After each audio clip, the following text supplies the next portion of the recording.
70 million people in the world stutter today. They all have their own unique stuttering story. 3,000 of them have finally had a chance to tell their personal story without stuttering right after they completed their 3-day intensive study course of the psychophysical training in the Ettalon program classroom and eliminated their stuttering forever. Here is a story of Darren, one of our graduates who struggled with a severe stuttering for his entire life. This is how he spoke when he came to us. I've had a speech impediment since I was about 4 years old. I've seen a few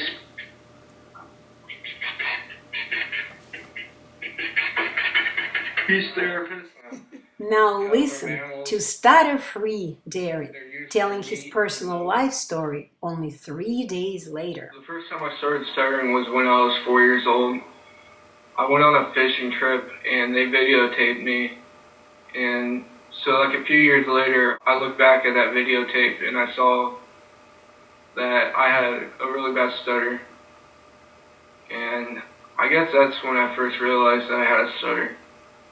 And then in 5th grade I switched schools and I started to see a speech pathologist, and they were trying to work with me, but they would pull me out of class, which was always embarrassing. And I remember in 5th grade I would read in front of the class and I would have problems. And then the teacher would call on somebody else to read, and I was always embarrassed about that. And then I moved on, and then towards high school my stutter really wasn't that bad. I had plenty of friends, I played sports. People were always encouraging to me. They understood me. So it basically wasn't a big deal in high school or even my first few years of college. And then I joined the Army back in 2008, and that's when things just started to spiral out of control. Because in the Army, you have to learn how to sound off. You have to voice your opinion right on the spot, basically. And I remember in the Army, we lined up in platoons, and we had to go down the line, say our last name, like sound off our last name just for like the roll call or whatever it was. And they would get to me and I'd try to say my last name and I would get stuck. I would say it over and over again. And then finally the person next to me would help me out, I guess, and say my last name for me. So that was always embarrassing. I hated that part. I would always get really nervous in front of everybody. And then as basic training rolled on, the drill sergeants, because they're drill sergeants, they're mean. Like, they like to make fun of people and stuff. Like, they would always make fun of my stutter. And, like, they would talk to me, like, just make jokes and stuff. And I tried to take it as best as I could, but it was always, like it always hurt me. Definitely a little bit.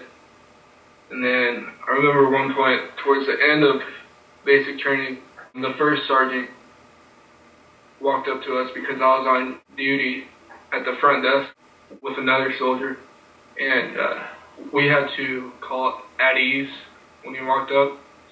And since the other guy wasn't paying attention, I saw him first.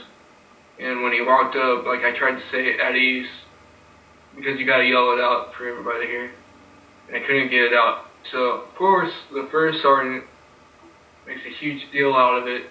It's like, "What's your problem, soldier? Why can't you say this?" I'm like, "Sorry, I have a speech impediment, I can't get it out right now. I'm sorry." And then, of course, the drill sergeant next to me started to yell at me, like, "Why didn't you yell at ease for him?" I tried to explain it over and over again. And then finally, they did a thing that they call smoking, which is like corrective training.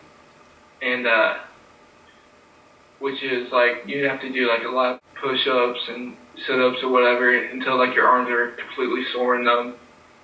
So I have to do push-ups while I'm saying at ease over and over again. I had to yell it out. Yeah, it was definitely an embarrassing moment. Today's the third day. 3 days ago I struggled really hard answering one-word questions. And now it's like really easy. This could be you, verbalizing your story without stuttering too, in only 3 days.